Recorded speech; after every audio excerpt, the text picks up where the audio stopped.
مرحبا بكم في قناة عايشة شانيل. ما تنسوش تدعموني باللايك والاشتراك. آشرية. بس همست بها فتاة صبيحة الوجه من خلف الأشجار. كان كلود يغفو فتسقط رأسه تارة يمينا وتارة يسارا. ما زال القيد يؤلمه، لم ينتبه إليها إلا عندما تحركت وصارت على أطراف أصابعها وتقوقعت خلف ظهره، ثم بدأت تلكزه بيدها حتى ينتبه لوجودها. قال متفاجئا: أشرية، ما الذي أتى بك إلى هنا؟ هل أنت مجنونة؟ كيف تدخلين الغابة؟ كانت الفتاة ذا نظرة متقدة كلها ذكاء. همست قائلة: تأخرت يا كلودة، كان من المفترض أن تكون بالبيت منذ ساعات. كيف وصلت إلى هنا؟ أتيت وحدي، كنت أتبعك بأمس وأنت في حانوت الكتب، ورأيتك مع ذاك الشاب وأنتما تدخلان الغابة، فجلست مع النساء في قافلة تجار خرجت من قريتنا حتى أطمئن أنك عدت.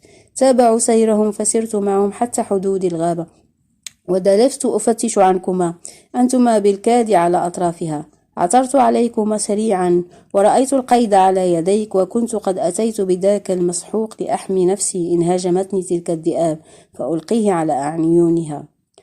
رفعته ليشمه فغض حاجبيه وهمس ينهرها قائلا: ابعديه عن يديك، إنه حارق يا أشرية، قد يؤذيك يا مجنونة. لم يلمها على إلصاق المسحوق بالحارق بأنفه، فهو يخشى عليها أكثر مما يخشى على نفسه. سكنت الفتاة للحظات خلف ظهر كلودة ورمقت أنس بعينيها النابهتين، وعندما تأكدت أن الحراس غارقين في النوم فتحت كيسا من الجلد كانت تضع المسحوق فيها. كان المسحوق لنوع من الأحجار التي يجمعها كلودة من الكهوف التي تملأ الجبال، ويسحقها ويضعها في قارورة كبيرة ويغلقها بإحكام. طالما حذرها منها، أخبرها أن لا تقرب منه الماء لأنه يفور، وربما يأكل بشرتها لو لامسته بأصابعها. نصرت الفتاة بعض المسحوق على الحبال التي قيدوا كلود بها، ثم أخرجت قربة ماء صغيرة كانت تحملها. سحبت بعض الماء بفمها وعادت فلفظته ببطء من بين شفتيها فوق المسحوق المنثور على الحبال. تراجعت قليلا وجلست بوجه ما زال رغم أنوثتها الظاهرة يحتفظ باستدارة الطفولة وتعبيراتها البريئة، تراقب ذلك الفوران الذي يحدث. ثم تفتت الحبال ودابت أمام عينيها. سحب كلود يديه سريعا ووقف يتفحصهما. ظن أن الفتاة ستؤذيه بقلة خبرتها، لكنها كانت ذكية وأجادت تقليد ما رأته يوما يفعله، فهي تراقبه دوما وتتعلم منه. همس وهو يحدق في وجهها: حمدا لله أنك جئت يا أشرية. ثم همس مسبحا: سبحانك سبحانك يا من تدبر الأمر من السماء إلى الأرض. أسرع كلود يفك قيد قدميه وساعد أنس على فك قيديه. هرول الثلاثة مبتعدين بعد أن سحب أنس حقيبته ما فيها عدا الكتاب الذي سرقوه ولم يكن موجودا. كانت القلادة لا تزال حول عنقه، وكان قد وضع المفتاح مع قطع الكريستال في الكيس الجلدي الصغير. فتحه ليتأكد من وجودها، فلا ريب أن اللصوص طمعوا فيها وأغراهم بريقها، لكنه فوجئ بتحولها إلى قطع من الفحم الأسود. ساروا لمسافة غير بعيدة عندما تذكر أنس بخنجره المدهب. كيف سيكمل رحلته بدونه؟ وقد أوصاه جده أن ينتبه لكل شيء أمده به لأنه سيحتاجه. للحظة تردد، لكنه قرر في النهاية لإحضاره رغم اعتراض كلود وأشرية. على مقربة من المكان بحيث يتسنى لهم الهرب سريعا في أي لحظة، وقفا يراقبان خلف الأشجار. كان أنس يسير بحذر شديد وهو يكتم أنفاسه. نجح في سحب الخنجر من حزام أحدهم وتحرك ببطء حتى لا يوقظه، لكنه تعثر بساق الآخر وسقط فوقه. سرقها الأخير فزعا وكاد يمسك بأنس الذي وثب واقفا وباغته بضربة على صدره، ثم لف جذعه بذراعيه وقلبه على الأرض فصرخ. فاستيقظ البقية فزعين وأمسك 2 منه بأنس، لكن كلود قفز بخفة من بين الأشجار ونثر باقي المسحوق الذي أحضرته أشرية على عين أحدهما، فداب في ماء عينيه وبدأ يحرقه، فترك ذراع أنس وبدأ يصرخ ألما ويقفز هنا وهناك وهو يفركها بيديه. وركل أنس الآخر في ساقه بكل ما أوتي من قوة، وانطلق 3 هاربين يتبعهم اللصوص. ركضوا بين الأشجار ثم عبروا فوق جسر صغير حيث كان ماء النهر الأخضر يجري تحتهم. فور أن عبروا للجهة المقابلة وقفت أشرية وندت منها صخرة مكتومة. كانت هناك طفلة رضيعة ملفوفة بخرقة ومعلقة في غصن شجرة أمام أعينهم، تركل بقدميها الدقيقتين في الهواء وتحرك كفيها كما الفراشة فتهز الغصن. صاح أنس: معقول أي أم تلك التي تفعل هذا؟ غرقت أشرية في موجة بكاء عنيف واستمرت تبكي بنشيج مسموع، بينما كان أنس يحل عقدة الخرقة ويساعده كلود الذي التقط الرضيع بعينين تهما بالدموع، وقال بصوت مزقه الحزن: وأي أب؟ كانت رائحة العسل تفوح منها على نحو سريع، تلفتوا يمينا ويسارا باحثين عن أي أثر لمخلوق حولهم، ولما لم يعثروا على أحد انطلقوا راكدين بأقصى سرعة. وكانت أشرية تحمل الصغير في حضنها، كادوا يخرجون لولا أن قبيلة المجاهيم ظهروا مرة أخرى. كان أنس يراهم يتواثبون من تحت الأرض ويصطفون بجنب بعضهم البعض حتى أحاطوه من كل جانب.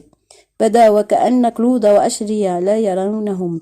خرج كلود أولا فقد كان أسرعهم ركضا، وفجأة اقترب أحد المجاهيم من أشرية ووقف أمامها، ثم قبض على عنقها بيديه فخرت على ركبتيها وبدأ وجهها يزرق وهي تمسك رقبتها وتحاول الصراخ، لكنها لا تجد صوتا ولا نفسا بعينيها يعينها. كادت تسقط على وجهها فوق الصغيرة، لولا أنس الذي خلع قرادته ووضع حول عنقها هي والصغيرة، حيث أحاطهما بحبلها المشدول ودفعهما بقوة خارج حدود الغابة، حيث كانت أشرية تقف بأقدامها فوق الحاجز الحجري، فسقطت على الأرض وبدأت تسعل وشهقت، بينما قفز أنس سريعا وتخطى الحاجز الحجري ووقف يلتقط أنفاسه وقلبه يكاد يثب من بين أضلعه، وظل يحدق في وجه أحد المجاهيم والذي كان يقف داخل حدود الغابة مشيرا إليه بتوعد، فقد خدعهم وأخرج أشرية والصغيرة من الغابة بذكاء. بدأت الصغيرة في البكاء فهزتها أشرية بحنان وأخذت تحضنها وتغطيها بخمارها. استعاد أنس قلادة منها وارتداها وهو يتلفت ويراقب المجاهيم وهم يصطفون على أطراف الغابة من الداخل. اتجه ال3 إلى القرية ركضا، حيث التقوا بقافلة تجارية كبيرة. تعرف أحد التجار على كلود فحياه وأعاره قميصا يرتديه، فطلب كلود على استحياء قميصا آخر لأنس، وصاروا في حمايتهم حتى دلفوا القرية بأمان وجلسوا ليلتقطوا أنفاسهم. ران عليهم صمت خفيف قطع ظهور وجه قبيح لرجل أشعث امتلأ وجهه بندبات جروح عميقة وله نظرة تخلع القلب. فور أن لمحه كلود وثب في مكانه وركض مع أشرية وهي تحتضن الصغيرة، وخلفهما أنس تجاه سوق القرية. كان أحد اللصوص الذي ظل يطاردهم حتى أحاطتهم أمواج البشر المزدحمين حول البائعين، غابوا عن عينيه فتراجع وهو يسب ويلعن. وصلوا أخيرا إلى دار أم أشرية. فتحت أشرية الباب بهدوء. كانت الصغيرة قد سكنت في حضنها واستسلمت للنوم، بينما كانت أشرية تشمها وتلتمها على جبينها. فاستيقظت الصغيرة وبدأت تصرخ. قالت في نفسها: طالما تفوح منها رائحة العسل فهي تحبه. أحضرت أشرية العسل وغمست إصبعها فيه وأطعمتها بعضا منه، فشبعت وهدأت وابتسمت، ثم هرولت بها نحو أمها العجوز وفتحت باب غرفتها فأجفلت. كانت العجوز تبكي بنشيز مسموع وعيناها محتقنتان من كثرة البكاء. وضعت أشري الصغيرة في حجرها بهدوء وقصت عليها ما حدث. صرخت العجوز في وجهها بفزع شديد وطلبت من كلودة أن يخرج بالصغيرة من الدار. وقفت أشري تتعجب من رد فعل أمها التي عادت للبكاء الذي أدمع عينيها، فصارت لا ترى وجه ابنتها أشري وهي تقف أمامها. خرج كلودة مهموما وصار في الطرقات يحملها، ربطها حول صدره، وكانت كلما التقت عيناه بعينيها الصغيرتين تهش له وتبتسم. وقف وسط الصوخ وصاح: عثرت على تلك الصغيرة في الغابة وأنا سأربيها وأحتاج العون. نال من الهمز واللمز ما لم ينله من قبل واتهموه بالسوء، لكن الله ألقى الرحمة في قلوب البعض. احتضنها كلودة وكور جدعه عليها ليحميها من الحجارة التي قذفه بها البعض. كان أنس يدفعهم ويصيح عليهم متعجبا من فعلهم هذا. بكى كلودة وانهار وكأنه قد فقد كل أهله فجأة، ثم رفع نظره إلى السماء وقال: سبحانك سبحانك يا رحيم يا ودود.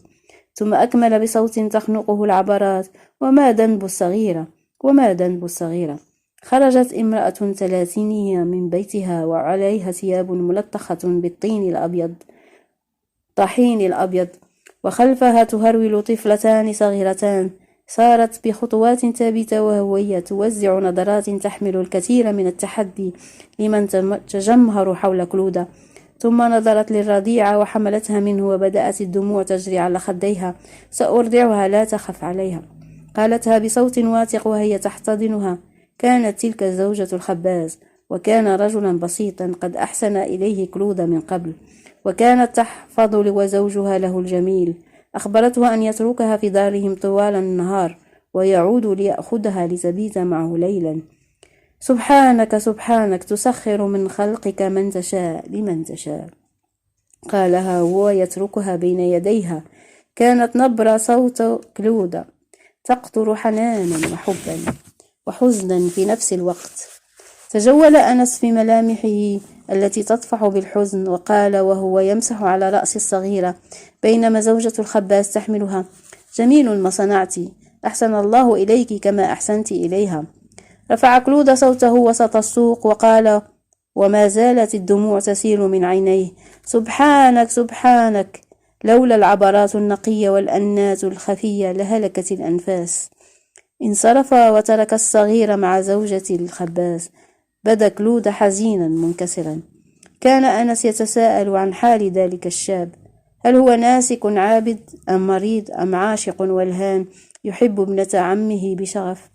سار خلفه لمسافة طويلة صامتا حتى وصل إلى بيته. قال أنس وهو يمسح على جبهته: ليتني وجدت ذاك اللص الذي تبعنا للقرية بدلا من الهرب منه، لابد أن أسترد كتابي.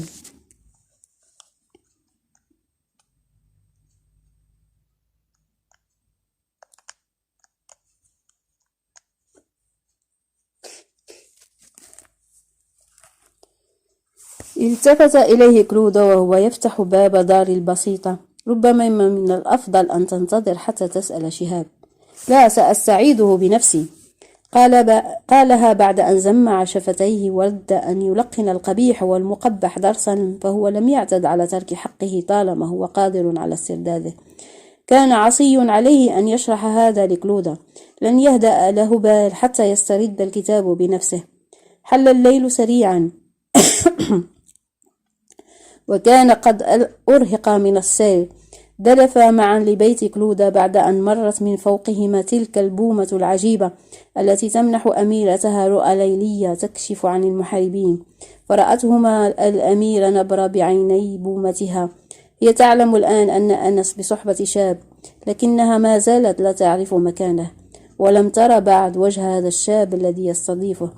ألقى أنس رأسه على وسادة محشوة بريش الطيور واستسلم للنوم. كان متعبا ومرهقا إلى حد كبير. وإلى فيديو قادم إن شاء الله. ما تنسوش تدعموني باللايك والاشتراك والتعليقات.